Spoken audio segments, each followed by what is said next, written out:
पकड़ो पकड़ो पकड़ो, अरे बच्चे को लेकर भाग गया, पकड़ो।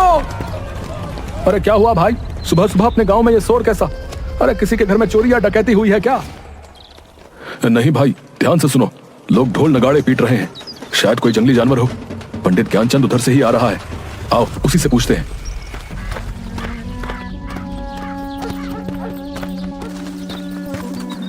पंडित जी, ये कैसा शोर है? कोई जानवर गांव में घुस गया है क्या? अरे नहीं भाई, आज गांव से फिर एक बच्चा कोई जानवर पकड़कर जंगल में ले गया। हे भगवान, अब तो हमारे बच्चे अपने गांव में भी सुरक्षित नहीं हैं, पता नहीं क्या होने वाला है। सुन रही हो भाग्यवान, बंकू से कहना घर में ही रहे, इधर उधर खेलने ना जाए। पता नहीं जानवरों का यह आतंक गांव से कब खत्म होगा। सरताजपुर गांव में लगभग 6 महीने से जंगली जानवरों का आतंक बना हुआ था। इस कारण शाम होते ही गांव के सभी लोग अपने अपने घरों में दुबक कर बैठ जाते थे। कोई भी नहीं जानता था कि कौन जानवर ऐसा कर रहा है। कोई भालू का आतंक बताता तो कोई सियार का, कोई जंगल के राजा शेर को इसका जिम्मेदार ठहराता। इसी कारण सरपंच हुकुम चंद ने चौपाल पर एक सभा बुलाई थी। प्यारे गांव वासियों, जैसा कि आप जानते हैं कि पिछले 6 महीने से रोज कोई जानवर हमारे बच्चों को जंगलों में ले जाकर मार कर खा जाता है।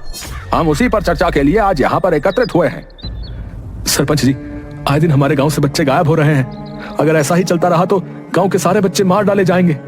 हमें कुछ ना कुछ तो करना ही होगा। इसके लिए हमें पहले पता लगाना होगा कि कौन जानवर ऐसा कर रहा है, ताकि हम लोग उस जानवर से छुटकारा पा सकें।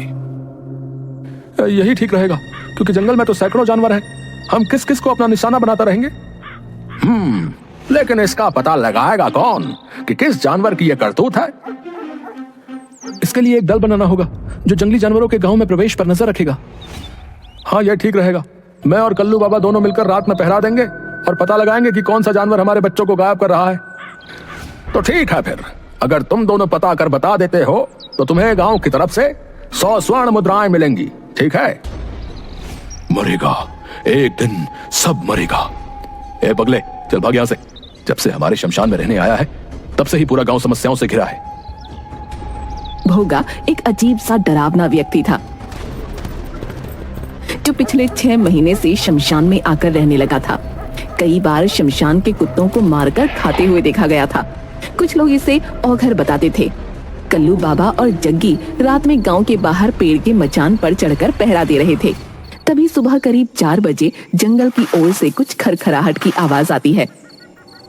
कल्लू बाबा, झाड़ियों के झुरमुट से कुछ आवाज आ रही है, चलो चलकर देखते हैं। हाँ चलो, तुम आगे चलो, मैं पीछे से देखता रहूंगा, ताकि पीछे से कोई जानवर तुम पर हमला नहीं कर सके। अरे कल्लू बाबा, तुम तो बाबा हो, भूत पिशाच को तो तुम अपने झोले में रखते हो। तुम आगे चलो ना, मैं तुम्हारे पीछे रहूंगा। ठीक है, लेकिन तुम पीछे मजबूती से डंडे पकड़े रहना, जैसे ही कोई आहट हो सतर्क हो जाना। चलो आओ मेरे पीछे। भूत पिशाच निकट नहीं आवे, महावीर जब नाम सुनावे। तभी जग्गी के पैरों में कुछ लताएं उलझ जाती हैं, जिन्हें निकालने के लिए जग्गी कल्लू बाबा के कंधे पर हाथ रख रोकता है। कल्लू बाबा को लगता है कि कोई भूत उसे पकड़ रहा है। वो चिल्लाते हुए भागने लगते हैं। भूत भूत भूत, बचाओ बचाओ। जग्गी तुरंत पीछे मुड़कर भागना चाहता है। तभी कल्लू बाबा बचाओ बचाओ करते हुए पीछे मुड़कर जग्गी के गले को पकड़ लेते हैं। उसकी पीठ पर चढ़ जाता है। जग्गी को लगता है कि सचमुच भूत उसकी पीठ पर चढ़ गया। वो पूरी ताकत से दौड़ पड़ता है और लताओं से उलझकर कल्लू बाबा के साथ ही गिर पड़ता है। बचाओ कल्लू बाबा, बचाओ, मेरी पीठ पर भूत चढ़ा है, मर गया रे। अरे मेरे बाल बच्चों का क्या होगा? अबे चुप, पीछे से कंधे पर हाथ रखकर मुझे खुद डरा दिया और अब चिल्लाकर और डरा रहा है। बड़ा बाबा बने फिरते हो, भूत बैताल प्रेत पिशाच सभी को अपनी चोटी में बांध कर रखते हो और कंधे पर हाथ रखते ही डर गए होगी बाबा कहीं के। रुको रुको, गौर से ये आवाज सुनो, लगता है सचमुच कोई खूंखार जानवर हमारी तरफ ही आ रहा है।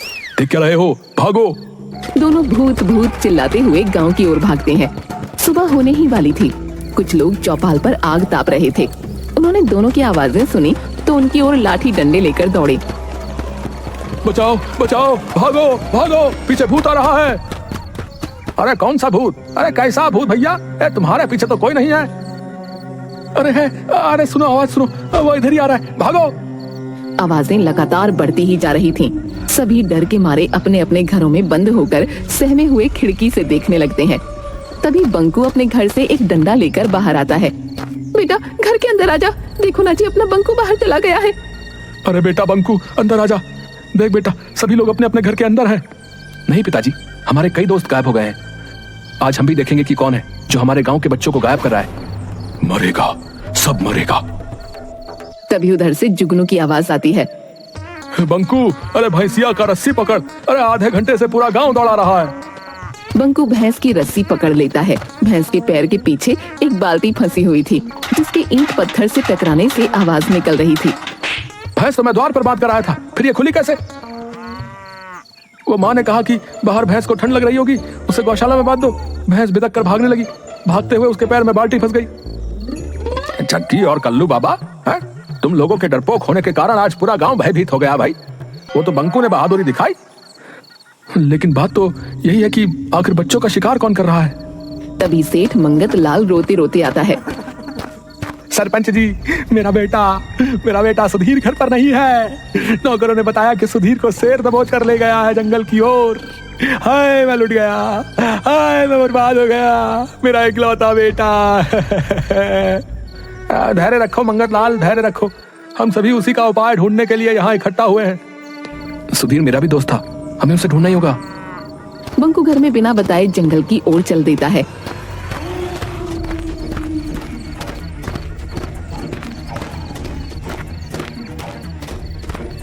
एक नदी किनारे रुककर बंकू पानी पीने लगता है। तभी एक काला नाग उसे डस लेता है। उसी समय तपस्वी देवराज वहाँ से गुजरते समय बंकू को तड़पता देख उसके पास आ जाते हैं। सांप को पानी में जाता देख तपस्वी देवराज तुरंत समझ जाते हैं कि बालक को सांप ने काट लिया है। वो अपने हाथों से डसे हुए स्थान पर हाथ फेरते हैं। बंकू तुरंत उठकर बैठ जाता है। तुम कौन हो बालक? इस घने जंगल में कैसे आ गए? प्रणाम महाराज, मैं बंकू हूँ। मेरे गांव से प्रतिदिन एक बच्चे को इस जंगल का शेर लाकर मारकर खा जाता है। मैं उसे ही खोजने आया हूँ। तुम्हारे इस नेक कार्य से मैं प्रसन्न हुआ। जाओ, मेरा आशीर्वाद है कि कोई भी तुम्हें मार नहीं सकता। जानवर के सामने तुम में उससे 10 गुना शक्ति आ जाएगी। बंकू वहाँ से चलकर शेर की गुफा के सामने उसके गांव के बच्चों का बहुत सा कपड़ा पड़ा दिखाई देता है। वो जोर से चिल्लाता है। बच्चों का शिकार कर खाने वाले कायर शेर, बाहर निकल। दम है तो मुझसे मुकाबला करके दिखा। अबे पिद्दी बालक, भाग जा यहाँ से। शायद तू मुझे नहीं जानता। मैं कायर नहीं, मैं जंगल का राजा शेर हूँ। जा, इस गलती के लिए मैं तुझे माफ करता हूँ। जा अपने गांव लौट जा। अच्छा, तो अभी भी बड़ी बड़ी बातें निकल रही हैं। क्या राजा का यही काम है कि निरीह बच्चों को चुपके से उठाकर ले आए और उसे खा जाए? एक बार कह दिया ना कि मैं ऐसे कायरों वाले काम नहीं करता। शायद तुझे तुम्हारी मौत यहाँ खींच कर लाई है। क्यों? एक बालक के सामने अपने कुकर्मों को बताते हुए शर्म आ रही है? बस, बहुत हो गया। अब मैं और बर्दाश्त नहीं कर सकता। शेर छलांग मारकर बंकू को दबोच लेता है। दोनों में गुत्थम गुत्था हो जाती है, लेकिन कुछ ही पलों में बाजी पलट जाती है। तपस्वी देवराज के दिए हुए वरदान की वजह से बंकू शेर से जीत जाता है। कौन हो तुम बहादुर बालक, और मुझ पर ऐसा इल्जाम क्यों लगा रहे हो? मैं सरताजपुर में रहता हूँ, जहाँ से तुम कल भी मेरे दोस्त सुधीर को दबोच कर ले आए हो, जिसका प्रमाण तुम्हारी गुफा के सामने पड़े कपड़े हैं। हाँ, इसको तो मैंने भी देखा है, पर ज्यादा ध्यान नहीं दिया। शेर तुरंत अपने गुप्तचर सियार को बुलाता है। गुप्तचर सियार, पता करो कि कौन मेरी गुफा के आगे ऐसी घटिया काम करके कपड़े फेंकता है। महाराज, यह काम किसी आदमी का है। देखिए, कोई कपड़ा फटा हुआ नहीं है। सभी कपड़े सही सलामत खोले गए हैं। जबकि अगर जानवर करता तो कपड़ों के चीथड़े होते। देख लिया, कोई हम जानवरों को फंसाने के लिए ऐसा काम कर रहा है। ठीक है, लेकिन आखिर ऐसी घिनौनी हरकत कौन कर रहा है? मैं सामने पेड़ पर से आज रात नजर रखूंगा। रात भर बंकू मचान पर जगा रहता है, लेकिन वहाँ कोई नहीं आता। करीब 4 बजे उसे नींद लग जाती है और वो सो जाता है। तभी चिड़िया की आवाज सुनकर बंकू जग जाता है। वो देखता है कि कंबल ओढ़े हुए एक आदमी सुधीर के कपड़ों को शेर की गुफा के आगे फेंक रहा है। बंकू मचान से उतरकर उस आदमी को पकड़ लेता है। वक्त कहाँ है? जरा अपना चेहरा तो दिखा। भोगा, तुम तो गांव के सारे बच्चे तुम ही गायब कर रहे हो। मरेगा, सब मरेगा। अब कोई नहीं मरेगा, अब बस तू ही मरेगा। इतना कहकर बंकू जोर से भोगा के पेट में मुक्का मारता है, लेकिन भोगा को कुछ नहीं होता। अलबत्ता भोगा के एक मुक्के से वो बेहोश हो जाता है। समय पर शेर के आ जाने से भोगा वहाँ से भाग जाता है। उठो बालक, वो कहाँ गया? वो तो भाग गया। बंकू तपस्वी देवराज की कुटिया पर जाकर, प्रणाम महाराज। आदमखोर शेर को मार डाला तुमने?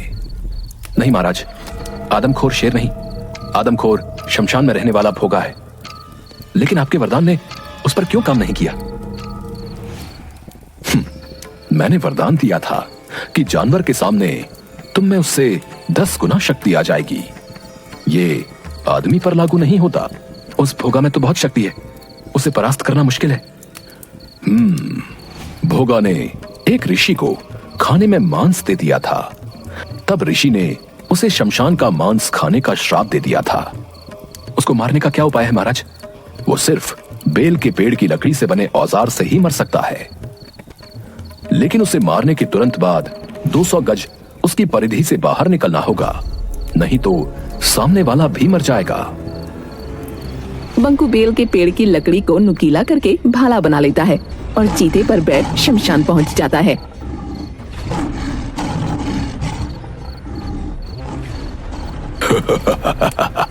आ गए, आज तेरी मौत तुझे यहाँ खींच लाई है।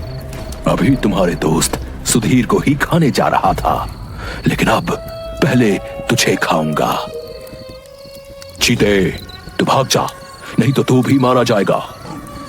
पहले तू बचकर दिखा, ये ले। बंकू भाले से कई बार वार करता है, लेकिन भोगा को कुछ नहीं होता।